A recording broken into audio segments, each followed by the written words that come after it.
Ang saya ng yaya, ang panat ng bata, ang baraha ng raha, ang dala ng asawa, ang kasama ng dalaga, ang lasa ng papaya, ang panata ng dalawa, ang kalabasa ng mama, ang haba ng kama, ang halaga ng mana,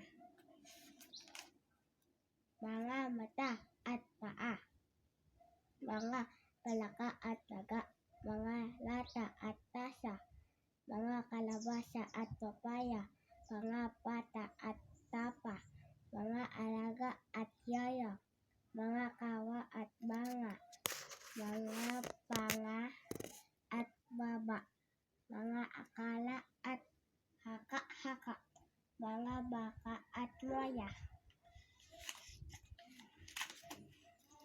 Si Ana ay mataba, si Lara ay bababa, si Papa ay masaya, si Mara ay dalaga, si Kaka ay masama, si Aya ay sasama, si Yaya ay kasama, si Sara ay tatawa, si Aga ay maaga, si Ara ay kawawa.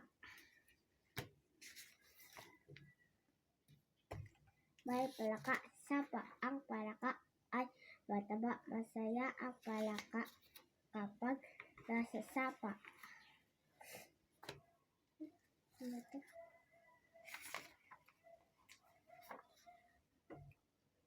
Ang pisara ay mahaba, ang pitaka ay malaki, ang dila ay maganda. Siya ay taga-tawi-tawi, masama ang gawi ng tiya. May kalapati sa sanga, hinati niya ang tinapa, binati siya ng dalaga. Si Mika ay may gitara, may bisita ang hari. Diyan. Tama natin.